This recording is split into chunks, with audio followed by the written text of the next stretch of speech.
While Shark Tank has done a lot of great things for us, it's made people who don't want funding because Shark Tank में तो सब ले रहे हैं, मुझे भी चाहिए funding. What do I mean by Coldplay audience? I mean this audience wants to go to the Coldplay concert and spend 15, 20,000, 30,000 rupees to get that ticket because they want to flex that they were there. Why does a Mamaearth exist today? Mamaearth had no right to exist. You have to ask yourself 3 questions before you start a consumer brand. You can say that I'll read industry reports, Euromonitor, Nielsen reports, but those cost thousands of dollars. Yeah. As an early stage founder, you don't have access to those reports. The first 1,000 customers for me were not numbers.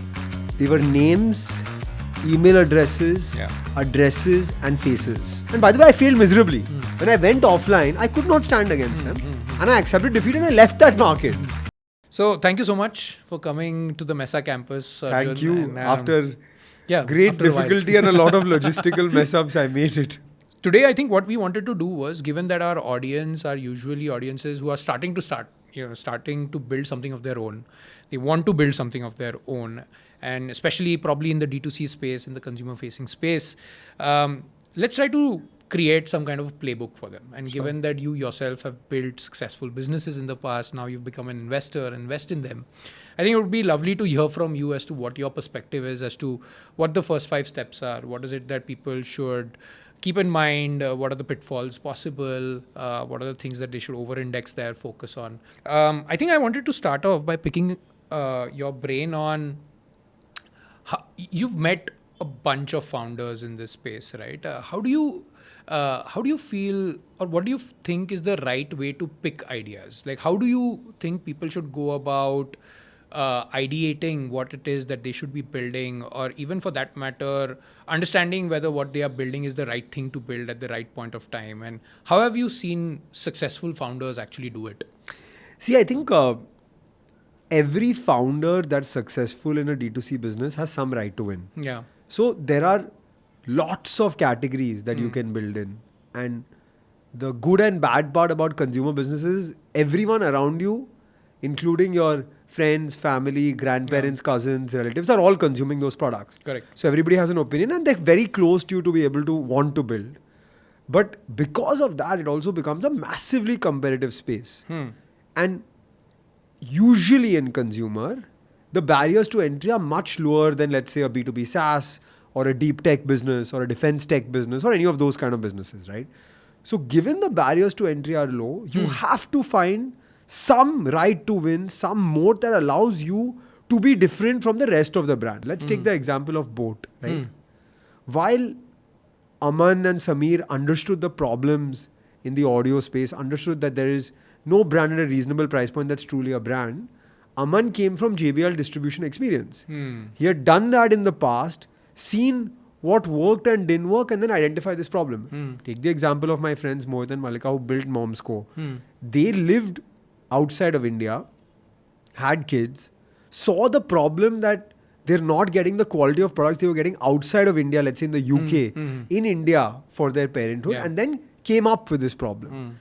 As you assess and see all of the D2C founders that have been reasonably successful, you will find a personal problem, a personal issue or a personal experience that leads to the creation of the business. Why is that important also? It's important because it gives you some amount of artificial barrier to entry. Everybody can go to a contract manufacturer and buy a product. Everybody can go and build a brand. Everybody can go to a designer, set up a Shopify store, etc. All of that. But creation of that artificial barrier to entry is very important as you go along. The amount of times that I've heard people say, I saw Mokobara, I launched a luggage brand. I saw Licious, I launched a brand in the meat space. I saw Whole Truth, I think clean label food is a great thing to launch.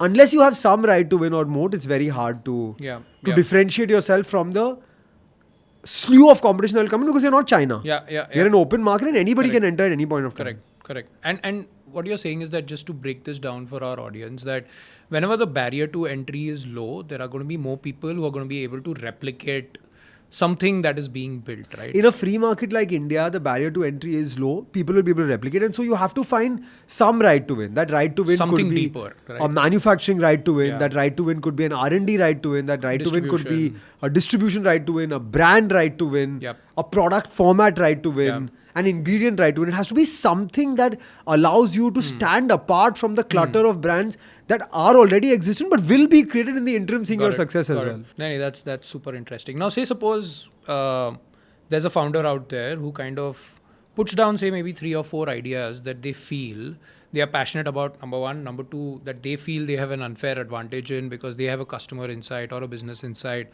that they know about that probably a lot of people don't know about.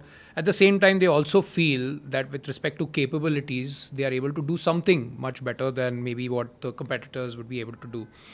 Now, say suppose it's like 3 or 5 ideas that they have. What would you suggest is the next step? Like, how do they validate whether that idea is worth building in? You have to ask yourself 3 questions before you start a consumer brand. The first question is, what is the problem I'm trying to solve? The second question is, what is my solution and why is it relevant? The third question is a question that nobody asks. And that question is it a problem for a large set of customers? As I said earlier as well, there is a massive personal bias or friends and family bias that comes into any consumer brand. My mom said this, my dad said this, my friend said this, my cousin said this. But your mom, dad, friend and cousin may not represent more than 1 million customers in India. The example I always love to give is I am gluten-free and sugar-free. In my consumption and the way I eat food, I cannot imagine there are more than 1 million people in India who eat like that. And so while I enjoy eating in this manner, I enjoy consuming brands in this manner, I am customers of these brands and not an investor in these brands. Or I do 2 things to assess market size. See, you can say that I'll read industry reports, Euromonitor, Nielsen reports, but those cost thousands of dollars. As an early stage founder, you don't have access to those reports. I think guesstimating market size on Amazon is a great hack. So how do you guesstimate a market size on Amazon? I take a category. I take the top 10 products in that category. I make one big assumption, and that assumption may be wrong, but I assume that the top 10 products contribute about 50% of that category on Amazon. Okay. I make another assumption that 1 in 30 to 1 in 40 people review a product. So I take the number of reviews of that product, multiply that by 30 or 40, multiply that by the selling price of the product, take the top 10 products, aggregate that and multiply that by 2. That gives me a rough estimate of the size of that market on Amazon and then tells me whether, and maybe you can multiply that by 2 to say all other marketplaces are this, etc., all of that. And depending on your category, you could do this for Flipkart, you could do this for Nykaa, etc. But this activity is publicly available data that doesn't cost you anything to see how are the products selling, how many people are buying those products, and guesstimate the market is 100 crore a month on Amazon, is 5 crore a month on Amazon, is 10 crore a month on Amazon. The other thing which I find is more qualitative activity is speaking to people who are outside your social network, who are outside your day-to-day network of people that you speak to, who may be from different cities, who may be from different income strata, up or down, who may be from a different thought process in life, who may have a different consumption pattern from you, to assess or validate whether the problem exists outside your small bubble of network. Any way that Amazon can be used to try and figure out if there is a market gap, which could help people even identify, market gaps that they could play in and actually build a product for? See, there are also these tools that you get now, like tools like Seller App or Jungle Scout, where you can get sales data, roughly correct sales data. You may have to pay a little bit of money to get roughly correct sales data for categories. Now, what you can find in terms of market gap is 2 things from this. One, you can try to guesstimate or estimate in certain categories what are search terms that people are searching that are not getting fulfilled, or there are no products available. That's a little bit more difficult to be able to pick that. You have to be a really strong trend spotter to be able to do it. The other thing is you can actually pick categories. Let's say, for example, I pick men's performance apparel. Let's say I pick men's athletic wear, right? I can see through these tools a skew of at each price point from 100 rupees to 5,000 rupees. What's the density of SKUs available?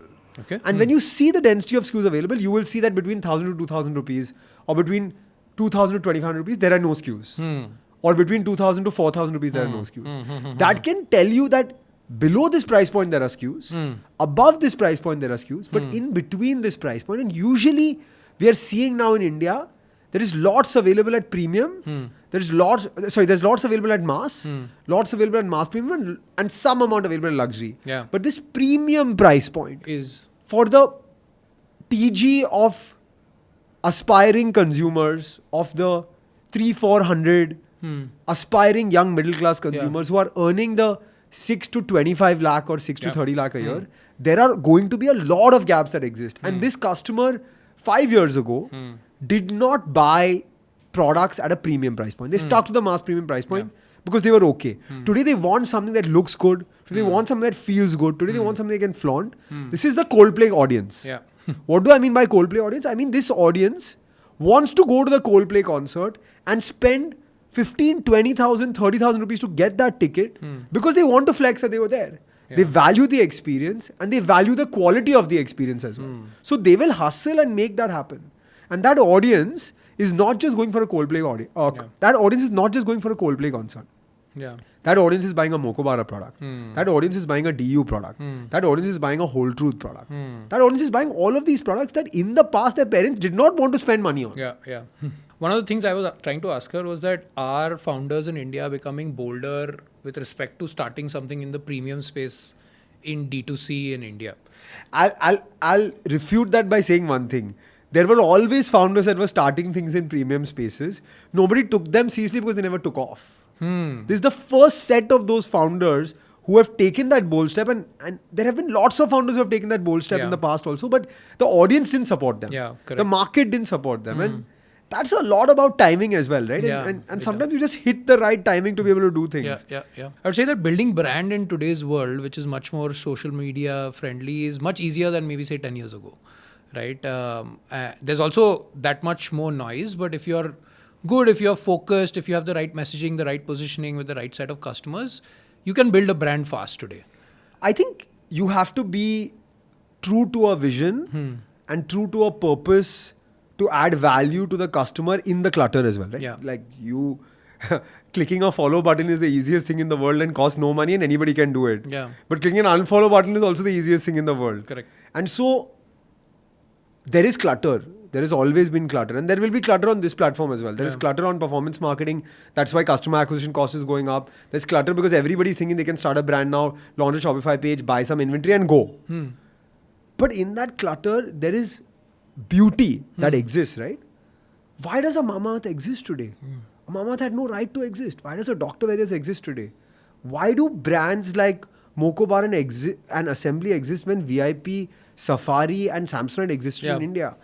Because today incumbents have the right to play and the right to fight and the right to engage. And I think the beautiful part about that is that with e-commerce, with marketplaces, with quick commerce, with all of these new channels, I, as a 25, 26-year-old kid, had the ability to actually stand up against Dabur, Patanjali, Emami, Baidyanath, Zandu and Himalaya, which are $100 million plus businesses, each of them. And in the past, without the existence of e-commerce, there's no chance I could stand with them. And by the way, I failed miserably. When I went offline, I could not stand against them. And I accepted defeat and I left that market. Super insightful. Just changing gears a little bit. Let's say, somebody comes up with a gap, they've seen this gap. They've seen data on Amazon that says these many searches done, percentage of fulfillments being way low for a particular category. They feel there's a right to win in it for them. They've figured out some business insight. They've got certain skills and expertise that they feel they can leverage. What is the next step? Like, do they figure out supply? And if suppose supply is the next step, any pieces of advice there as to how to figure out your supply? See, I think supply is a little bit more democratized than it was in the past. If you have access to supply, if you have specific industry know-how, then go to that industry know-how.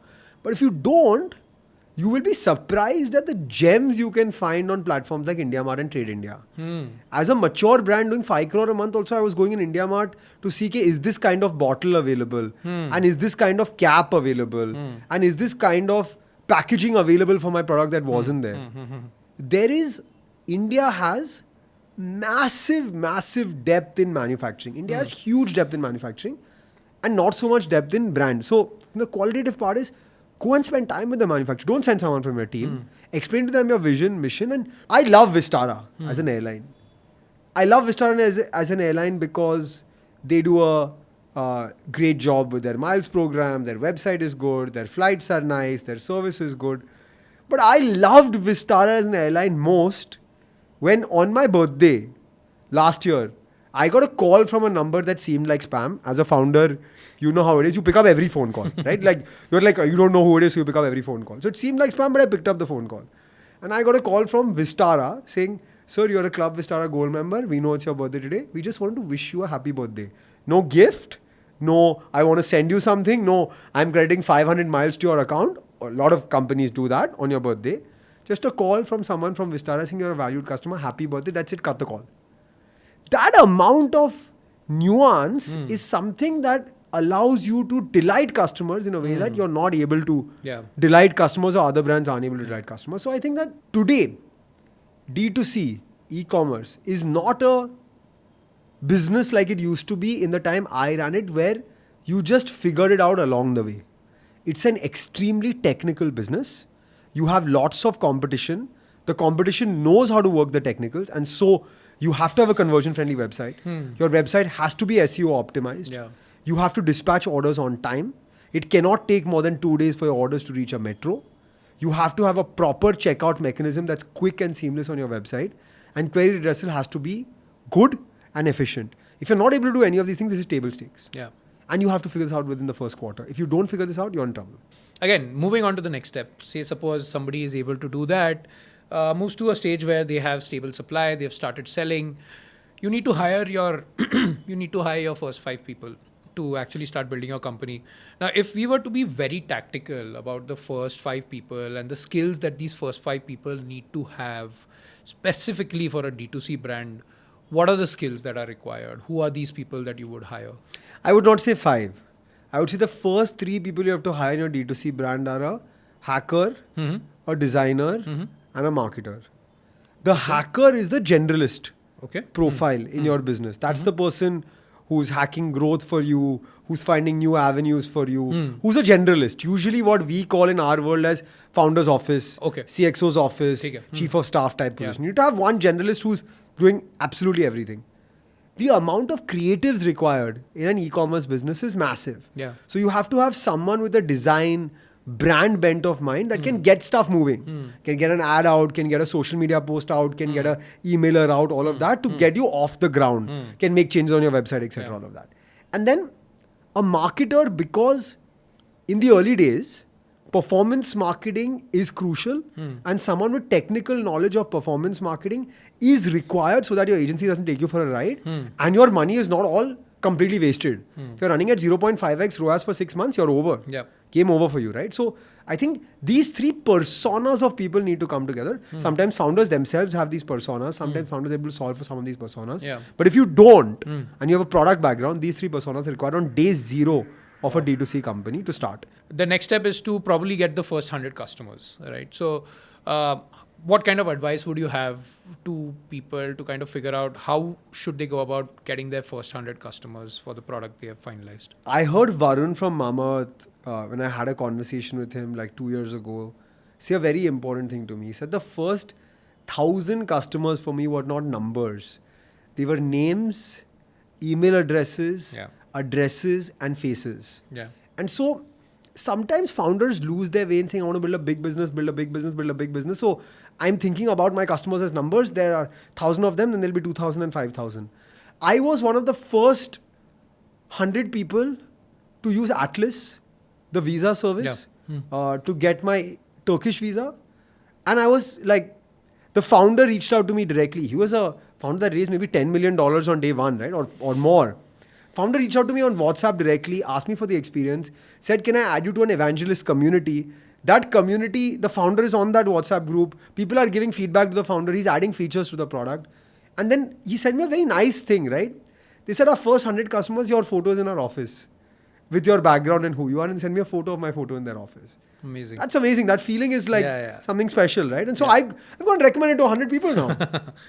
say for example, in today's India, if somebody is building a D2C company and has reached a certain stage and is asking themselves, do I have product market fit? What do you think is the best way to answer that question? I think product market fit is a feeling. It's not a number of scale or sales. It's a feeling that the founder gets. Plus it's a unit economic sheet that's working. The feeling that the founder gets maybe at 10 lakhs, 20 lakhs, 30 lakhs, 50 lakhs a month. And we got it, let's say, at 30 lakhs a month at 50 orders a day. That if I go to sleep the whole day, I sleep 24 hours instead of sleeping 8 hours or 6 hours, and I don't do anything for the next day, I'll get 85% of these orders. And if I get that, that means the flywheel is working.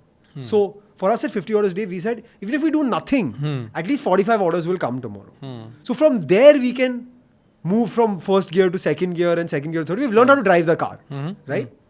How should a brand think about channel strategy? What is the channel that they should tap into first? Like, is there a single common answer to that? But if I go and say, I'm just starting right now, let me push on Amazon, etc. The conversation is different. Yeah. If I go to an offline store and I say, by the way, my website now does 1,000 orders a day, and there are people calling your phone every day and asking for my brand, you don't have it. I have the negotiating power on the terms of trade versus paying a massive listing fee and a massive marketing fee and a 50% margin and losing money per order. Yeah. I saw a very cool Instagram post recently of a brand selling salt and spices, and they tied up with these fashion influencers and they said, make food, but make it look like you're modeling fashion products. Yeah. And so they were cooking in the kitchen, but they were having fun with it. There was music playing in the background. They were dancing and doing it. And the brand was a salt and spices brand. Yeah. So clearly customers care about every label they're using. Yep. I'll tell you an interesting story on authenticity, right? What according to you is a typical image on Myntra of a fashion product? It is a model, usually foreign, in a white background. Yeah. That model looks like something we probably can never look like and is completely inaccessible to us, but they're modeling the product. There are 6 images like that modeling the product. Zara last year asked their customers to send elevator selfies and replace the model images on their website with elevator selfies because a customer could feel closer to that customer who was wearing their product in that elevator rather than the white background shoot. Wow. That was more relevant, much more real. Now that's super helpful. I think one final question to kind of end this great conversation that we've had. How do, say suppose founders go through all of this, right? And now they're thinking about scaling their business or even launching it for that matter. How do they think about funding? What is the stage that they should fundraise at? What is the amount that they should fundraise at? Should they be fundraising? What are the businesses that you would say that you would advise not to do a fundraise? Look, I think the first thing I will say on fundraise is not for everyone. And the reason it's not for everyone is because when you're running a business, you are walking, jogging or running on a treadmill. Depending on your pace, and everybody has their own pace.